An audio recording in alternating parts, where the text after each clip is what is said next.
जय हिंद दोस्तों, आपका मेरे YouTube चैनल में हार्दिक स्वागत है।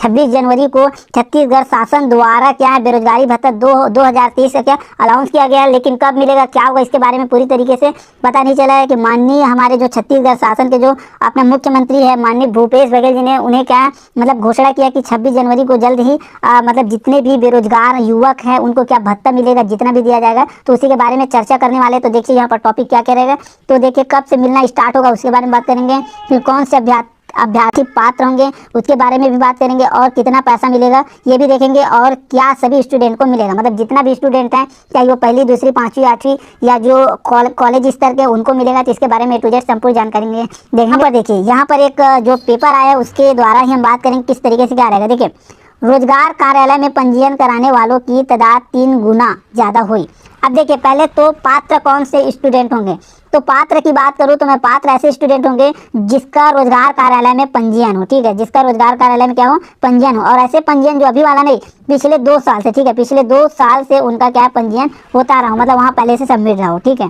तो यहाँ देख लेते हैं, तो यहाँ पर देखिए अच्छे से हम बात करें तो मुख्यमंत्री भूपेश, यहाँ पर देखिए पात्र की बात करेंगे हम, मतलब देखिए यहाँ पर और 1 लाख से ज़्यादा स्टूडेंट इसका क्या लाभ उठा सकेंगे, ये हो सकते हैं मापदंड। तो देखिए बेरोजगारी युवा योजना लागू करने के लिए अभी कोई गाइडलाइन जारी नहीं हुआ, लेकिन जो सूचना बताया उसके अनुसार देखिए इस बार ऑनलाइन भरा जाएगा, ठीक है। उसके बाद आवेदन जनपद निगम स्तर पर होगी, एक परिवार से सिर्फ 1 सदस्य को मिलेगा। देखिए यहाँ पर पात्र में एक परिवार में जैसे 3 स्टूडेंट पढ़ रहे सभी कॉलेज में, तो तीनों को नहीं मिलेगा, उसमें से एक ही स्टूडेंट को क्या मिलेगा, ठीक है। उसके बाद आ जाता है 18 से 35 वर्ष। अब लागू की बात करें तो 1 अप्रैल से लागू हो सकती है, ठीक है, 1 अप्रैल से, जनवरी फरवरी मार्च अप्रैल, ठीक है। फिर उसके बाद आ जाता है आवेदन और पिता के पालकों का आधार नंबर लिया जाएगा, इस तरीके से आपका रहेगा। जैसे कि मैंने बताया यहाँ पर आप देखेंगे तो देखिए 2 वर्ष के पंजीकृत बेरोजगारों को मिलेगा भत्ता, शासन की ओर से दिया जाएगा। अब देखिए कितना पास किए गए आंकड़े, उनमें से 1,12,658 पंजीकृत बेरोजगार हैं, ठीक है। मार्गदर्शन के अनुसार इस तरीके से आपका क्या है मिल सकता है रोजगार भत्ता। अभी पूरी तरीके से क्लियर नहीं हुआ है कितना मिलेगा क्या मिलेगा, ठीक है, पैसे की बात, तो इस तरीके से आपको समझ आ गया होगा। यदि आप भी बेरोजगारी भत्ता का फॉर्म भरना चाहते हैं, रजिस्ट्रेशन करना चाहते हैं, तो आपको क्या क्या डॉक्यूमेंट की जरूरत पड़ेगी, देखिए क्या क्या डॉक्यूमेंट है जिसकी जरूरत पड़ेगी। तो सबसे पहले है साथियों आपका रोजगार पंजीयन नंबर। आपका रोजगार कार्यालय में जीवित पंजीयन होना आवश्यक है। यहाँ जीवित से तात्पर्य है साथियों आपका जो पंजीयन है वो लैप्स ना हो, 3 साल का रहता है टाइम, तो जीवित पंजीयन आप लेके रखो। भले ही अभी इसमें केवल रोजगार कार्यालय पंजीयन लिखा है, लेकिन आप जीवित करवा के रखो, ठीक है। पहली चीजें जो आपको जरूरत है, पहली डॉक्यूमेंट दस्तावेज जो आपको चाहिए, इसमें ड्राइविंग लाइसेंस जरूरी नहीं है, ठीक है, ये वाला बिंदु तो आप बिल्कुल हटा दें, ये जरूरी नहीं है। तीसरी देखिए इसमें अगले आता है हमारा निवास प्रमाण पत्र, रेसिडेंस प्रूफ। आप छत्तीसगढ़ के निवासी होंगे साथियों, तभी आपको बेरोजगारी भत्ता मिलेगा, इसलिए निवास प्रमाण पत्र आपके पास मौजूद होना चाहिए।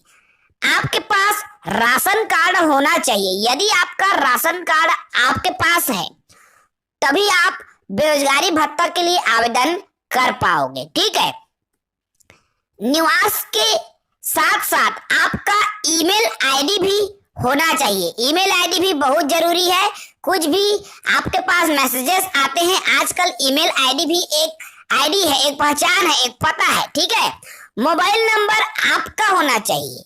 शैक्षणिक योग्यता, जितनी भी आपकी योग्यता है, आप जितना भी क्वालिफिकेशन आपके पास मौजूद है, उनकी योग्यता आपके पास होना चाहिए साथियों। इसके अलावा आपके पास बैंक अकाउंट, एक पासबुक होना चाहिए, एक राष्ट्रीयकृत बैंक हो या कोई भी अन्य शाखा हो, आपके पास बैंक पासबुक होना चाहिए, बैंक अकाउंट होना चाहिए, क्योंकि बेरोजगारी जो भत्ता का जब पैसा आपको मिलेगा आपके खाते में ही मिलेगा, तो आपके पास बिल्कुल किसी भी बैंक का बैंक अकाउंट होना चाहिए। यदि नहीं है साथियों तो आपके पास वक्त है, अभी से आप बैंक में किसी भी बैंक में जाकर खाता ओपन कीजिए। यूनिक आईडी क्या है, कई लोगों को पता नहीं है। लास्ट में आधार नंबर डालना होता है, वो तो आप फॉर्म प्रोसेस में करेंगे। तो ये तमाम जो डॉक्यूमेंट्स है साथियों, जैसे हम बात एक बार इसको और रिवाइज करें, रिवीजन करें। रोजगार पंजीयन आपके पास होना चाहिए, निवास प्रमाण पत्र होना चाहिए, राशन कार्ड होना चाहिए, ईमेल आईडी आपके पास होना चाहिए, मोबाइल नंबर आपके पास होना चाहिए, शैक्षणिक योग्यता चाहे आप 12वीं पास हो उसका होना चाहिए रिजल्ट, यदि आप स्नातक हो तो उसका रिजल्ट होना चाहिए, यदि आप पीजी हो कंप्लीट पोस्ट ग्रेजुएट हो, एमए एमएससी काम हो तो आपके पास उसका होना चाहिए। साथ ही साथ बैंक का पासबुक भी आपके पास होना चाहिए। ये जरूरी दस्तावेज है, ये जरूर डॉक्यूमेंट्स हैं जो कि आपके लिए आवश्यक है, आपको जरूरत पड़ेगी जब आप बेरोजगारी भत्ता के लिए आवेदन करेंगे, रजिस्ट्रेशन करेंगे। तो बिल्कुल साथियों इस डॉक्यूमेंट्स को, इस दस्तावेजों को आप एकत्र करें और अपना आवेदन बेरोजगारी भत्ता हेतु संबंधित वेबसाइट के लिंक पर आवेदन करें।